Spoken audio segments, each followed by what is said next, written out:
क्योंकि आज यहाँ कांग्रेस पार्टी हुकूमत में है, रेवंत रेड्डी साहब की सरकार चल रही है और जो कांग्रेस पार्टी ने वादे किए थे माइनॉरिटी कम्युनिटी के लिए, जो चेवेल्ला डिक्लेरेशन करके उन्होंने वादा किया था, आज उन कोई भी वादे उनके ऊपर उन्होंने अमलावरी नहीं की है। तो मैं यहाँ से डिमांड करती हूँ रेवंत रेड्डी साहब को, आप चेवेल्ला डिक्लेरेशन को इमीडिएटली अमल कीजिए। आप पे कोई भरोसा नहीं करने वाला था, इसीलिए आप लगातार गांधी फैमिली को तेलंगाना पे लाते रहे और उनके भरोसे पे थोड़े यहाँ पे लोग भी आपको वोट दिए।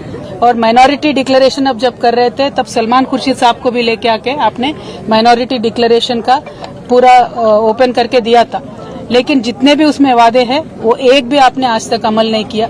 आपने बजट के बारे में बात किया, जो माइनॉरिटीज को, मुसलमानों को इस बार बजट में दिए उसमें 4% भी आज तक आपने खर्च नहीं किया। और जो आप ये अलगा व्यवहार माइनॉरिटी कम्युनिटी से कर रहे हैं, हम इस पे बिल्कुल भी खुश नहीं है, या माइनॉरिटीज भी खुश नहीं है। तो मैं आपसे यही डिमांड करती हूँ कि इमीडिएटली आप माइनॉरिटीज के जितने भी वादे हैं वो निभाइए। इस साल का बजट आपने 3000 करोड़ दिया है, लेकिन खर्च सिर्फ 700 करोड़ आपने किया है। तो मेरा ये डिमांड है कि आप माइनॉरिटी कम्युनिटी के साथ दीजिए, क्योंकि केसीआर साहब जब यहाँ पे थे पिछले 10 सालों में कम्युनल वायलेंस का एक भी इंसिडेंट नहीं हुआ था, लेकिन ये एक साल में जितने कम्युनल वायलेंस के यहाँ पे इश्यूज हुए हैं, ये देख के बहुत एक दर्द होता है हम सबके दिलों में, क्योंकि एक अमन और चैन के साथ तेलंगाना रहता था, एक गंगा जमुना तहजीब को हमने कायम करके रखा था। लेकिन जब से रेवंत रेड्डी साहब आए हैं, ये तो कम्युनल वायलेंस पे ना ध्यान दे रहे हैं, ना मुसलमानों के तरक्की पे ध्यान दे रहे हैं, ना हिंदुओं के तरक्की पे ध्यान दे रहे हैं। इसीलिए मुझे लगता है जो जिस उनका व्यवहार है, उनका बर्ताव है, मुझे तो लगता है कि उनके रूट्स सारे आरएसएस में है, इसीलिए एक डिफरेंशियल ट्रीटमेंट ये दे रहे हैं, ऐसा मुझे लगता है।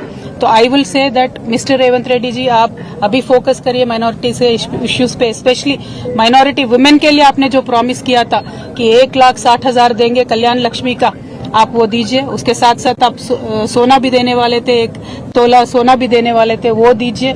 पढ़ाई के वास्ते जो टिम्रिस के हमने स्कूल कायम करके रखे थे, आज उनका क्वालिटी देख के तो बहुत ही डर लग रहा है। आप क्वालिटी अच्छा बना के टिम्रिस को चलाइए। तालीम के वास्ते, माइनॉरिटी बच्चों के तालीम के वास्ते आप जोर दीजिए, रिव्यू कीजिए, और जॉब्स में सब चीजों में भी माइनॉरिटीज को आप आगे फुट में रखिए। ये हमारा डिमांड है। और रेवंत रेड्डी साहब का मैं यही कहना चाहती हूँ कि निजामाबाद में बहुत ही ज्यादा पॉपुलेशन है माइनॉरिटीज का, हैदराबाद के बाद बिगेस्ट पॉपुलेशन निजामाबाद में है।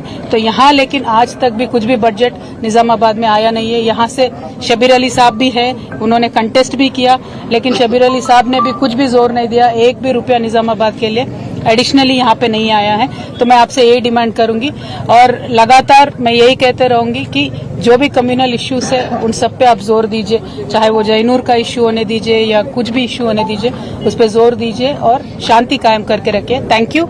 जय तेलंगाना। जय तेलंगाना।